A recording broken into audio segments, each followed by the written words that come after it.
Okay, there is an error. Okay.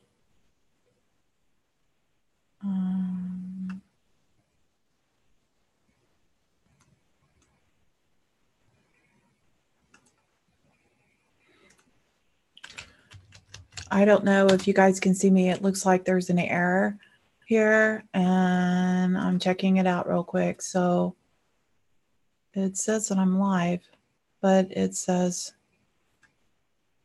there's an error. Okay.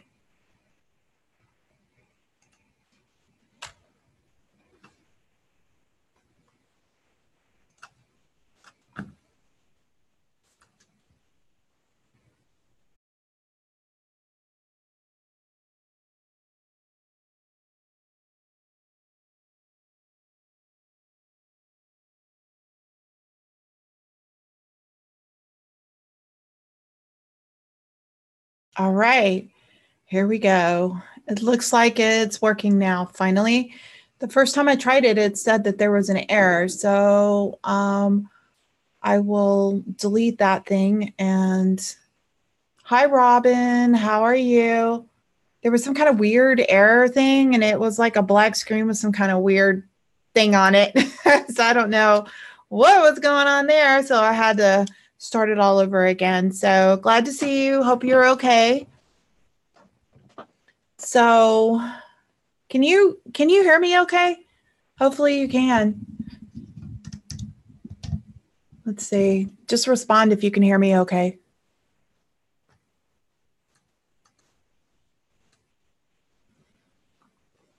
Hold on. Yeah. Okay. Good. Okay. Because there was some kind of weird error thing going on. I just wanted to make sure that everything was cool. Okay. So I'm going to go ahead and make a couple of announcements while I'm waiting on everybody. Hi, Maria. How are you doing? So just a few announcements real quick before everybody gets here. So tomorrow night, we're starting the My Makeover reprogramming thing. So I hope everybody's done their homework if you're going to be getting started on that with me. I mean, if you haven't received an email from me to get the ebook, make sure that you do that and watch the first video where it says step 1 and kind of go through those stages. The benefit to getting started earlier is when I get to start talking about reframing, I just don't want anybody going, what are you talking about? I didn't get an ebook, So basically, everybody's going to be on the same page. Okay. So anyways, let's go ahead and get started. So I was reading this really great book that I have.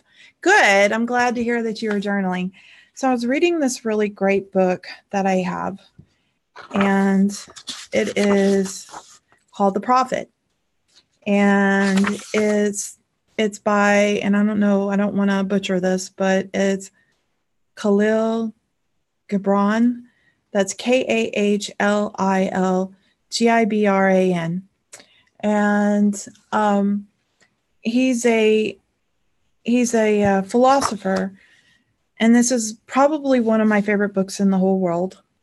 I love it because it's just real simple, but it gets really to the guts of everything. And so just to kind of give you I don't know if you've never heard of the book before. Grab my water here. One of those days. So just to kind of give you a little history on this. So he's a prophet, the book is called The Prophet, and he's actually a philosopher, and he wrote a bunch of poems and some other stuff, but none of his other things really kicked off. But this became really famous. It's like the only thing he has that's like really famous. And it's a real thin book. It's nothing to it, So I know it's kind of backwards here, but it's called The Prophet. And So basically, it's about this man who basically kind of got in the story. It's a little fantasy story, and he went to an island and he got stuck on the island, and he figured why he was there. He was kept on going out looking for the boat every day, and hi Ellie, and and then and he and why he was there, he told everybody here, why I'm here, I might as well help you. And he told them that he was a master. He was there, he was only supposed to be there for a very short period of time, and everybody just kind of blew him off. And right about all of a sudden he sees his boat coming in. And right when he saw his boat coming in, everybody started freaking out because they hadn't gotten any kind of information from him. So like, master, you got to tell us your secrets on this. You got to tell us, and the boat's coming towards him. So they're like drilling him for information, which is kind of metaphoric for how we are in our life and how we are in our relationships, how we are in everything that we do. We don't see the value in things until it's gone. And that happens a lot in relationships that we have. We're in these long-term relationships, and we're so excited in the front end, and then after you've been in for a while, you just don't have the value in that relationship that you used to have. So he goes on to talk about many things, because they ask him about children, they ask him about many things. So I'm going to kind of read off some of these topics. They ask him about love. They ask him about marriage, children, giving, eating, drinking, work, joy, sorrow, houses, clothing, crime, laws, freedom, reason for passion, pain, self-knowledge, teaching, friendship, talking, and time. So what I'm going to do is I'm going to kind of go over a couple of things that he says about love and a couple of things that he says about marriage. So, hi, Ellie, how are you? So in the first part of it, they're always like, master, tell us about marriage. What is your take on marriage? So I'm going to kind of skip over a couple of parts, and I'm going to kind of get to the nitty gritty here. So he says, love one another, but make not a bond of love. Let it rather be a moving sea between the shores of your souls. Fill each other's cups, but don't drink from one cup. Give one another of your bread, but eat not from the same loaf. Sing and dance together and be joyous, and let each one of you be alone. Even as the strings of the lute are along through the quiver with the same music. Give your hearts, but not into each other's keepings, for only the hand of life can contain your hearts. And stand together, yet not too near together, for the pillars of a temple stand apart, and the oak tree and the cypress grows not in each other's shadow. I mean, to me, this is like so beautiful. So I'm going to, a lot of times people don't really understand a lot of this stuff. So I'm going to just kind of break it down for you and tell you what this means. I mean, it really says a lot of the same stuff that we were talking about last week, but I'm going to kind of go over it. Love one another, but make not a bond of love. Okay. So like when you make a bond of love, a lot of times when you commit to something, then you turn around and you feel like, well, I'm stuck now, it just kind of ends up being something that, when you create a bond, the bond or the love now transforms, it transmutes into something else. It's not about love anymore. It's about the bond. It's about, I've made this commitment. I've made this, it's like, now I have to. So, but if you just love, just for the sake of love, it's something completely different. So I'm going to go to the next sentence. Let it rather be a moving sea between the shores of your souls. So in other words, love one another, but not a bond of love. Let it rather be a moving sea between the shores of your souls. The moving seas between the shores of your souls. Okay, so it's like it's constantly moving, constantly flowing, constantly coming in, constantly coming out, not locked. So a bond is something that's locked. It's like this. It's like, you know, you go over here, you go over there. It's like that. But instead, like the moving seas between the shores, it's kind of like this. It's constantly flowing, moving towards you, moving back, staying with you, and flowing all the time. Yes, absolutely, Robin. So then the next phrase is give one another of your bread, but don't eat from the same loaf. Okay, so this is about money and things that you acquire. So basically, it's like like sharing your money and sharing the things that you have and sharing the things that you acquire, but don't eat from the same loaf. I think honestly, it's kind of like don't work together. Don't start a business together. Don't kind of like don't put all your eggs in one basket kind of thing. It's like you don't want to be eating from, because then it becomes competitive and it becomes problematic. So that's actually really good advice. It's like you want to share your profits and your things that you have and the things that soothes you and brings you and makes you, but you don't want to be knitting at the same thing, because if you've got, like, say, two dogs and you've got a loaf of bread and they're going after, they'll end up biting each other and eating each other because they get angry. Oh, you're taking too much or eating too much and da da da. And it really becomes a problem. It becomes competitive. So anytime there's something like that, you want to kind of stay away from that. You want to share the things that you have, but you don't necessarily want to have it together, which I thought was some really good advice. Okay. Sing and dance together and be joyous, but let each one of you be alone. So in other words, your own dance. And it says, like, even as the strings of a lute are alone, though they quiver with the same music.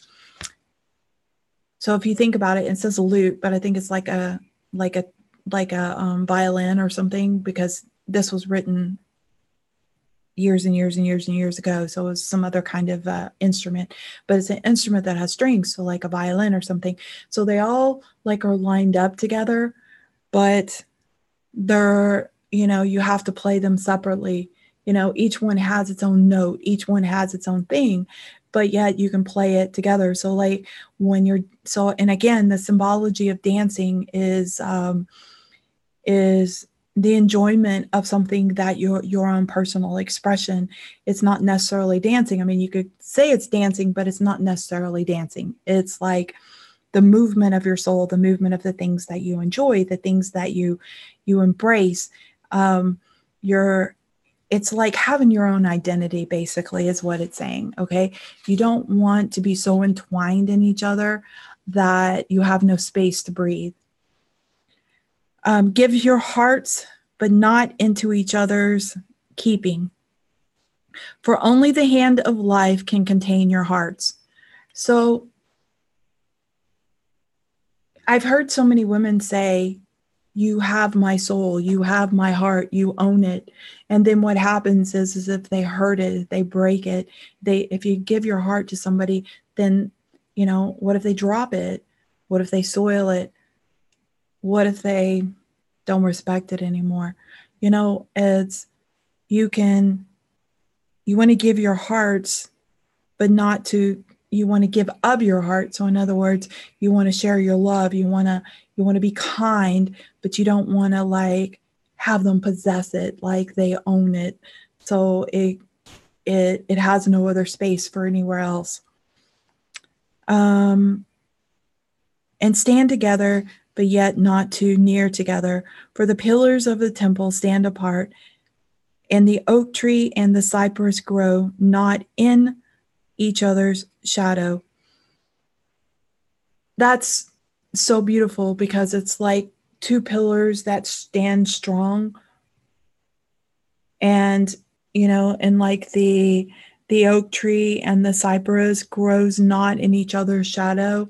So, in other words, one doesn't outweigh the other. It's like when two stand alone, you're looking at them individually, separately, but strong, and they work together, and they're like parallel. They work streamlined together, but they're not like because if one starts to lean on the other, another one can fall. So I think honestly, a lot of this is saying a lot of the same things that I was talking about last week about having your own identity, or maybe it's the week before, but having your own identity, being able to not expecting somebody. Hi, Michael. Oh, you are? Okay. So, I think that you don't want to be so wrapped up in a person, or so you put too many expectations, because if you expect somebody to hold your heart or hold you up or whatever, if something happens and then if they fall, you fall. So I think again, I'll use my relationship with my husband. We become, like if he starts to fall, I don't fall. It's like we become each other's strength. So like if I'm getting weak and if I'm having problems, he suddenly gets stronger. And if so, I'm not in his, I'm not competing on his shadow. I'm not affected by his weight, by his weakness. So if he gets weak, I get strong. It's like we compensate for each other. We don't eat out of the same bread. So we're not doing the same things. We're not, we actually learned that lesson the hard way, because we tried working together at one time and didn't go very well. I should have read this book first. Actually, I had this book for most of my life, and I just kind of forgot about what it said. But yeah, I was dumb and did something dumb like that, but I learned really fast. And you just can't do this. Too many people want to get up in each other's asses so much because you like them so much that you're just like, oh, you have to be next to them all the time. You want to share everything. You're like, oh, I'm giving you my heart. Well, your heart needs to be expressed in many different ways. It needs to be spread in many different ways. No one person should own it. Okay. So let's go to the one about love. Okay. I think this one's really beautiful. Okay. So this is like poem night. Too much of each other is bad.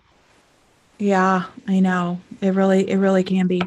But it's challenging because I really like being around Shane. He's a fun person, and I get but I find that I actually get more work done when I'm not around him.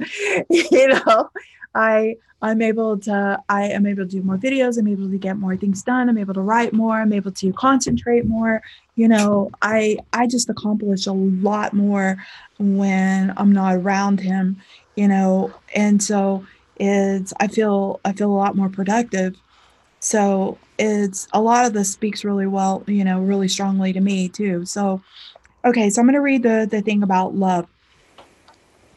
So they're saying, Master, speak to us about love. And he says, when love beckons you, follow him. Though his ways are hard and steep, and when his wings unfold, you yield to him. Though the sword hidden among his pisms may wound you, and when he speaks to you, believe in him. Though his voice may shatter your dreams, as the north wind lays waste the garden, for even as love crowns you, so shall he crucify you.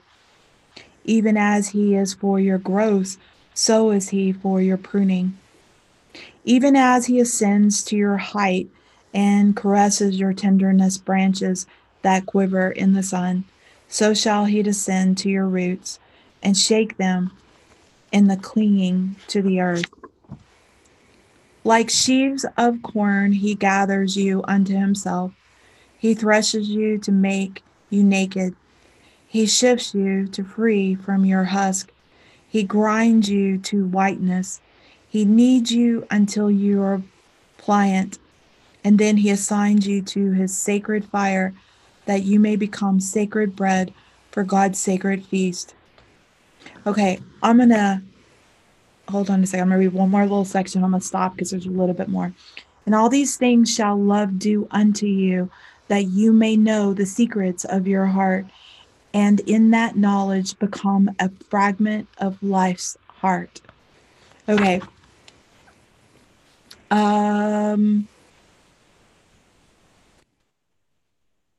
Yeah. Yeah, you're right, Maria. Okay, so this particular thing is really talking about, it's talking about, the love of crowns shall crucify you, even as he is for your growth, he is also for your pruning. It's talking about the strengths and the weaknesses, the things that you grow from and the things that you hurt from, but then you grow from. And basically it's saying that in the process of experiencing love, there may be a lot of pain, but you're literally growing from it. And that's what I'm hearing from this. I'm hearing that it's gonna feel hard at times. And I think that that's why so many people actually run from it, because they don't, they run from the connections that they have in any kind of relationship, because they feel like they don't want to go through the pain of the growth, because it's only through pain that you actually grow. I was actually watching oh geez, I'm having a brain fart. Death Pool 2. Okay. So Shane and I were watching that last night, and this old lady in the movie says a quote, and I hope I don't butcher this because I didn't write it down, but she said something in the effect that you have to die to live.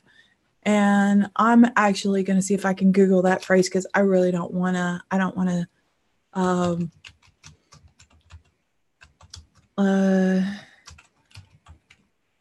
Hold on. I really don't want to butcher it because it's really about pain. Here we go. I found it.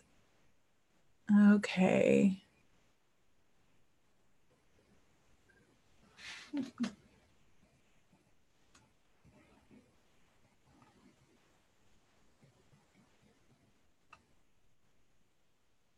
No, it doesn't have the quote. Hold on.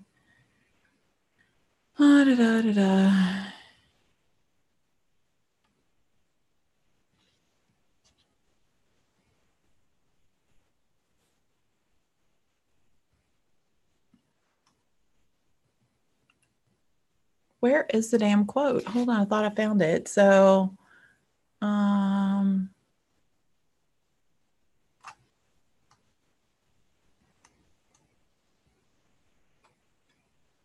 where is it?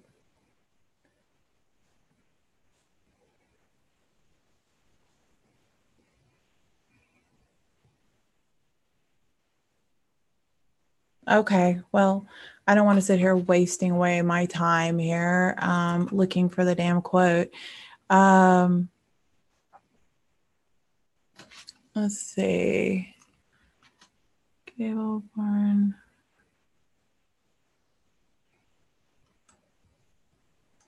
Okay, actually, I think I might have found a place where it's talking about pain. So it's one where she's talking about pain, and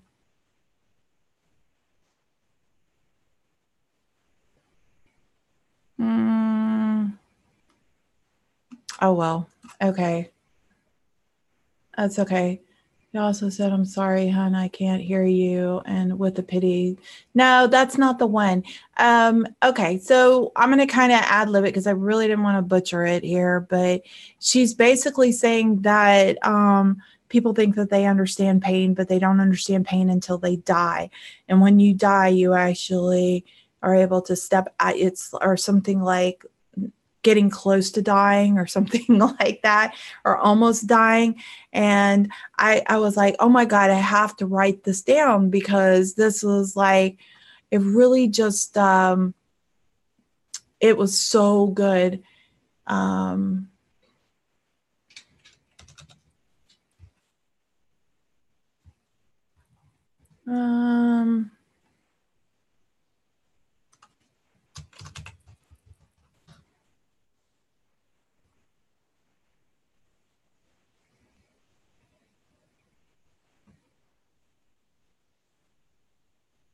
Okay, here, pain teaches us who we are. Sometimes it's so bad that we feel like we're dying, but we can't really live until it's so bad that we feel like dying, but we really can't live until we die a little, can we? And when I heard that last night, I was like, oh my God, I love that. And that's kind of like what it's saying. It's like, in some essence, it's like in a relationship, when you are in love, it's like part of you dies. And the reality is that that's true. Because what happens when you get into a relationship is that your energy starts getting exchanged, okay? So you're giving some of yourself, and some of us, it's a lot of ourselves, to the other person, and you never get that back. But the other person gives of themselves, and so you kind of like transmute slightly into something else. And if the relationship ends, you walk away as a different person from learning experiences. Sometimes you feel a sense of loss because they try to pull back some of themselves, but they can never have it back. And sometimes it feels like a hole in your heart, because that part that they were giving and flowing through you all the time starts to become missing, because you had given part of yourself away, and now it doesn't have a place to flow through. So it's like really tough when you separate. When you stay in a relationship for a long time and you're in it, you just shift, you start changing. So a part of you does die, and you really can't live until you die a little. In other words, if you're not living, if you're not growing, if you're not changing, then you're not living. If you're just staying the same, then you're dying. And so when you're in a relationship, you change, you alter yourself, you're growing, and that is painful. If you remember, as you were growing, your legs hurt, the growing pains. And so there's always growing pains in a relationship, because you're endeavoring in new things that are uncomfortable and that don't feel the way that you're used to. So that's my problem, losing a relationship to death, because I felt I died and was lost, because you lost a part of yourself. See, you gave part of yourself over to your husband, okay? And he was giving part of himself back to you. But when he died, that part kind of got taken out. And so it's like a hole. What you need to do, Maria, is fill that hole. And you need to go out and start developing yourself and creating yourself to fill that hole, because it's like half of a person. Okay. So, but if you think about it, who would you be if you hadn't had that relationship? In every relationship we grow. So I'm going to continue to read. Let's see. Hold on a second. I lost my page. I lost where I was. So give me a second. Okay. But if in your fear you would seek only love's peace and love's pleasure. Okay, now listen to this. This is important. But if in your fear you would seek only love's peace and love's pleasure, then it's better for you that you cover your nakedness and pass out of love's threshing floor. Wow. It's saying that if you're only seeking the good stuff out of love, you might as well just go somewhere else and just get it, and don't even try to seek out love. Into the seasonless world, where you shall laugh, but not all your laughter, and weep, but not all your tears. Okay, so I'm going to read that again. If you fear, you will seek only love's peace. But let me start all over. I'm having problems talking. But if in your own fear, okay, that you seek only love's peace and only love's pleasure, then it's better for you to cover your nakedness and pass out of love's threshing floor into the seasonless world where you shall laugh, but not laugh all your laughter, weep, but not all your tears. In other words, you're never going to really feel like the fullness of everything love can give you because you're only looking for the good stuff. Okay?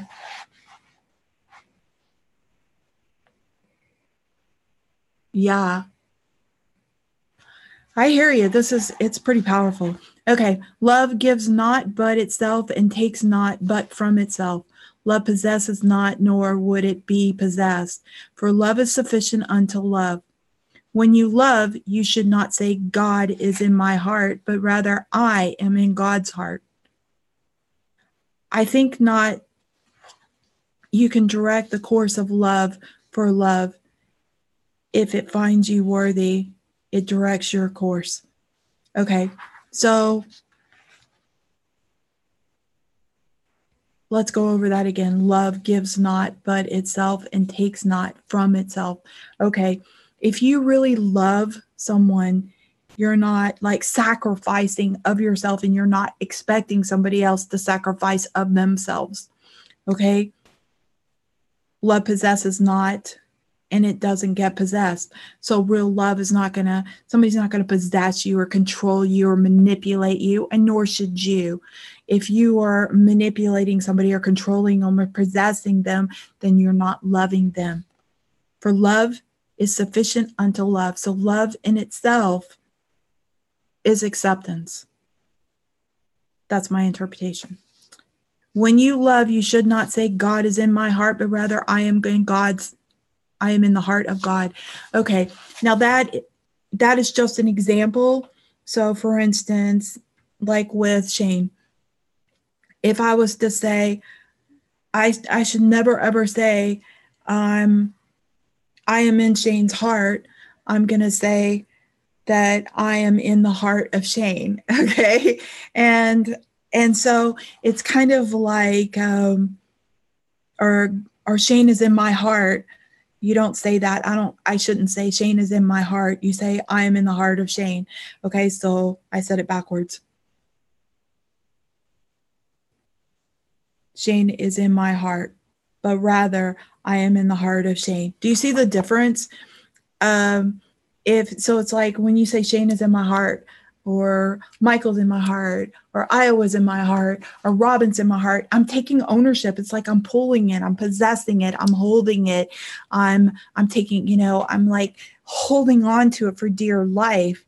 I'm not a pillar next to each other, standing strong together. I'm like holding it and possessing it, and it can't blossom, it can't bloom, it can't be anything. So if you say, I am in the heart of Shane, or I am in the heart of Michael, I'm in the heart of Robin, I'm in the heart of Maria, if you say that, then you're basically, what you're doing is you're giving of self instead of holding. Okay. Do you guys get that? So I'm reading from this book that I thought was really a good book. It's The Prophet. So, all right, so let's move forward. Love has no other desire but to fulfill itself. Love has no other desire but to fulfill itself. But if you love and must needs have desires, let these be your desires. Okay, so if you're going to love and you have needs and desires, you just have to fill, then these are the desires that you should have. To melt and to be like a running brook that sings its melodies to the night. Wow, that's nice. To know the pain of too much tenderness, to be wounded by your own understanding of love, and to bleed willingly and joyfully, to wake at dawn with a winged heart, and to give thanks to another day of loving, to rest at the noon hour and to meditate love's ecstasy, to return home at eventide with gratitude, and then to sleep with the prayer for the beloved in your heart and the song of praise upon your lips. Okay, what does that sound like to you? I'm in the heart of Michelle. Thank you, Michael. You know, I appreciate you guys. You're really sweet. You know, the thing is that when you say stuff like that, you're, you know, like what I just read here, it's a very philosophical, very poetic, very smooth way of saying, allow, be, flow, dance. You know, it's, you see somebody dancing. So I'm going to give you an example. If you see somebody dancing, you smile, you watch, you admire, and you love. Like you're just loving, watching that, like you're watching a movie. Like you don't like jump in and possess and try to dance with them or show them up or grab them or possess them or keep anybody else from looking or anything like that. You allow things to flow. You sit with it, you work with it. So another example would be somebody's playing a musical instrument, and you join the song, you join the band, you go and take another musical instrument and you play aside, playing slightly different, because, you know, like when you throw in another instrument, you're going to play a few different notes. So it's not going to be exactly the same. So a drum is going to go bum bum bum bum bum bum bum bum bum bum bum, and then the guitar is going to go na na na na na na na na na na, and then your violin's going to, you know. So they're all different, but they all play together, right? They all like play this musical symphony. That's so beautiful. So when you love, it's about being yourself. It's about honoring the person that you're with and allowing them to be that person, to allow them to freely exist within themselves. Okay.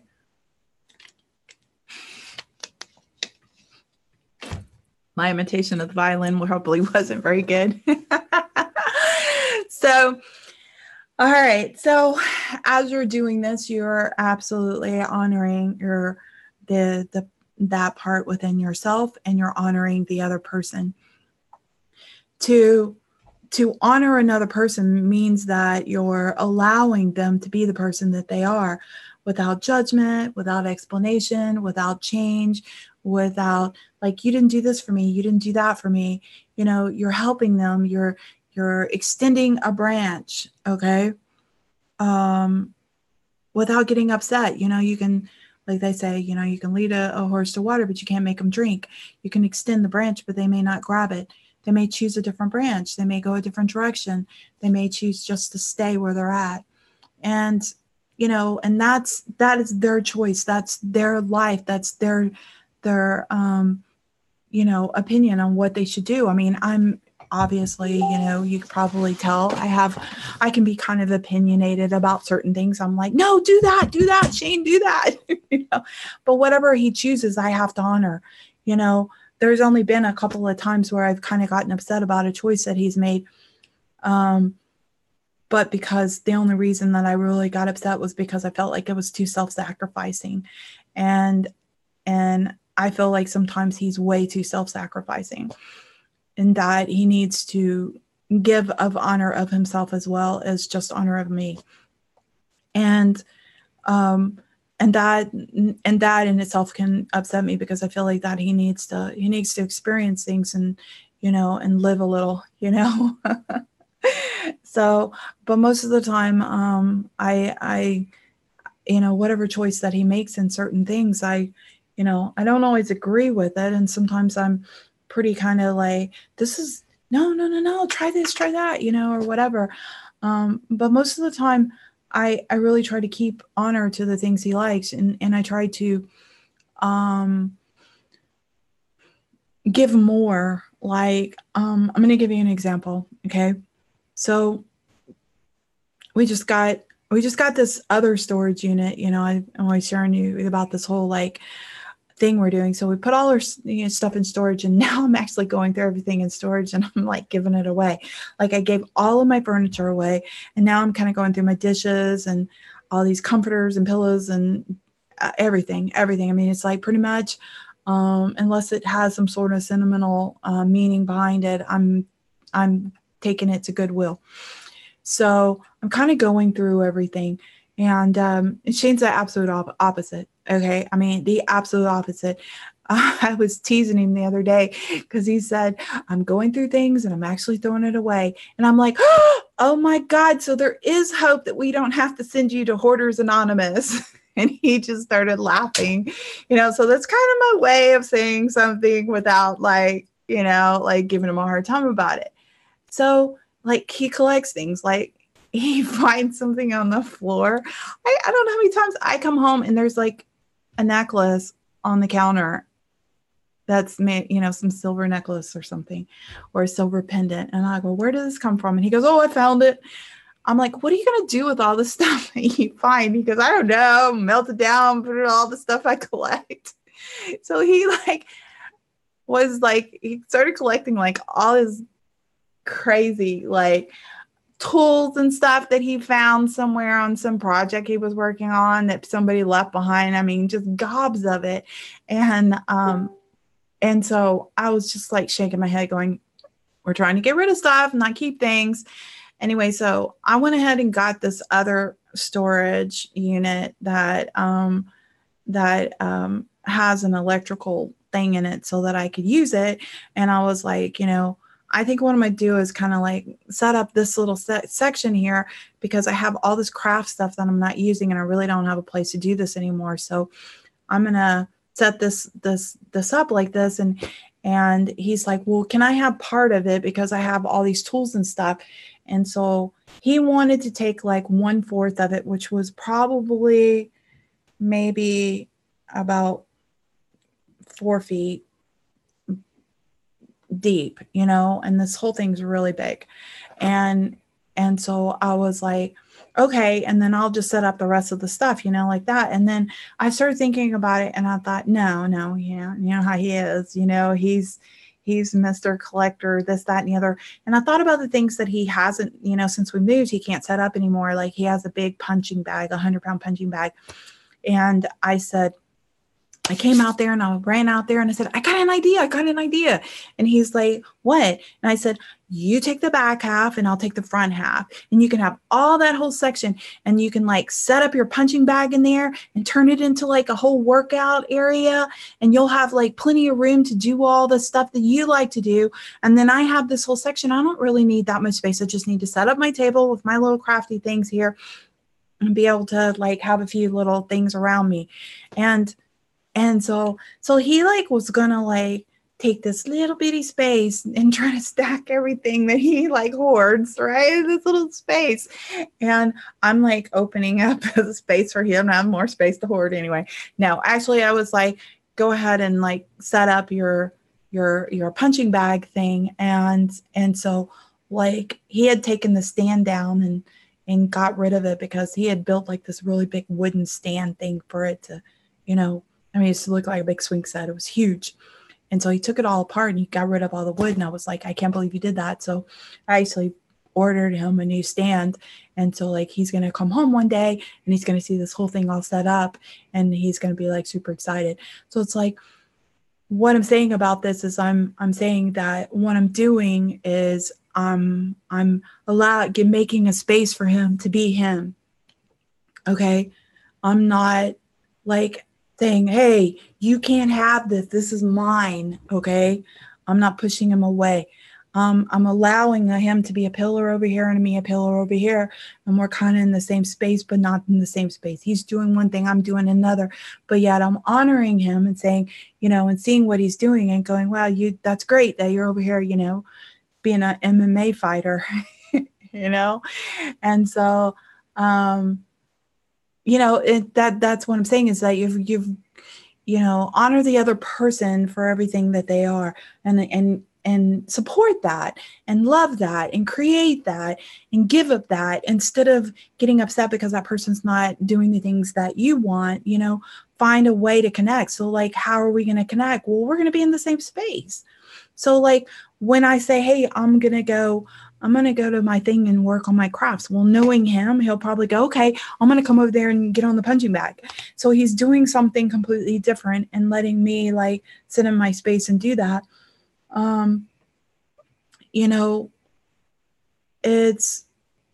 He's not saying, you shouldn't be sitting on your ass doing crafts. You should be over here punching on here and exercising like me. He's not going to sit in that space and be controlling and manipulating and controlling and saying, don't do this and get rid of that and possessing and, that kind of stuff. So like with love, you want to allow the person to be their own person. Like when I was reading from that book, it's like their own special dance, their own special instrument, but yet they play together. Like this person's dancing this way and this person's dancing this way, but they're flowing together. Okay. They're moving together. And in an orchestra, you've got somebody making this sound and somebody making this sound, and they're not playing exactly the same way or the same tone or the same, notes, but yet it flows together. So when you're in a relationship, you want to make sure that this relationship has its own independence. Remember, you don't want to eat off of the same bread, but yet you want to share your bread. Okay, so let's see. You're truly serious about your tools. My wife didn't do that. She was not supporting.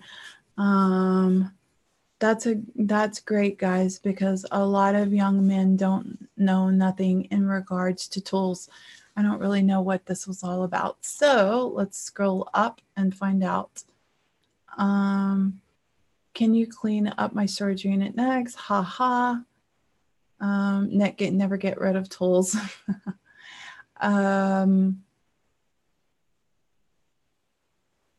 It's a guy thing. I have a special toolbox. You should see this stack. I mean, seriously, I should do a screenshot for you. He sent me the stuff that he picked up. Let's see. Hold on a second here.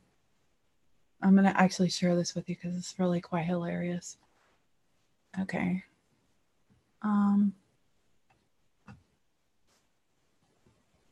Okay. Give me a second here so I can show you. I'm trying to close out some of this other stuff so you can see it. Okay, so I'm going to share a screen with you real quick so you can see. This is what he actually, so he sent me this picture of all the stuff that he ended up finding. And there was another one too. Where is it? Let me see if I can find it. There was, let's see, this one, like, see that? He just found all this stuff and he was organizing it because I'm like, what are you going to do with all this stuff? I mean, this is absolutely ridiculous. And I just got a big kick out of it because I was like, what the hell? Okay, now I got to figure out how to get you back on, stop the share. Here we go. Okay. So anyway, I thought that was pretty funny. Anyways, you didn't get the notification. Oh, I'm so sorry, sweetie. I put it on Facebook. I don't know what the heck is going on. I keep on hearing people. I was talking to Denise and she says she never gets notifications. So anyway, I'm not going to get rid of Michael. I'm not going to get rid of any of his stuff. He's got, that's his thing, you know. I just find it funny because I'm like going through all of my stuff and giving it to Goodwill. Like I've already taken over 2 carloads of stuff and And I probably have about a half of a storage left that I'm giving away. So by the time I finish with that, everything that's left in the other storage is all his, plus the stuff in this new storage thing. So basically, the storages are all going to be his. It's just crazy shit. I'm just like, we get rid of stuff just so he can have more room to keep stuff. Anyways, I don't know. Living in a mud hut with all this stuff. That's funny. Men love that shit. They do. It's crazy. I don't know.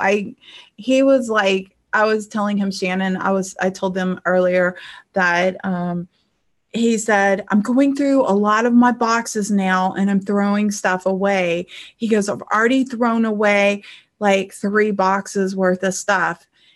And I said, oh my God, so we don't have to send you to Hoarders Anonymous? And he started laughing. He's like, shut up. But then all of a sudden he comes home with all this stuff that he found. And I'm just like, here we go. He gets rid of stuff and then he just finds more space to collect it. It's just hilarious. So anyways, so you guys, that is pretty much the end of what I was going to talk about today. I just wanted to kind of go over this. I thought this was absolutely beautiful. Shannon, I was reading from The Prophet, and it's very poetic. You might want to kind of just go from the beginning and watch it. It's really beautiful.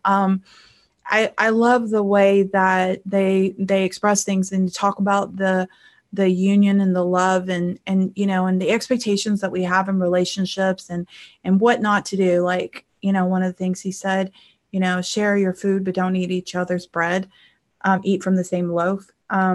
Basically, kind of like talking about like, not really like don't work together or don't have the same bank account or something like that. Like it's really interesting.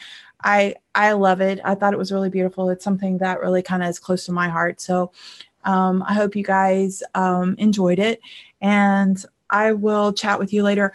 I'm not going to make this a long thing tonight because tomorrow we have the reprogramming. So we're going to be doing, my nose is itching. Tomorrow we're going to be doing reframing, and this may take a little while. So I want to make sure that I am all rested because I'm going to have a very long day because I'm going to be seeing clients all day and then jumping right online. So, tomorrow, 7:00. So if you do not get a notification, Shannon, and you guys make sure you send a message to Denise, if anybody has her personal phone number, all that kind of stuff, anybody that that's doing this, make sure that you tell everybody 7:00 prompt. Just sit here and wait until I get on here. I will be signing on right at 7:00, hopefully. Okay. So, anyways, that's all I have to say. And, I will see you guys tomorrow. I'm excited about getting started on this thing. So y'all have a fabulous day. Okay. Good night.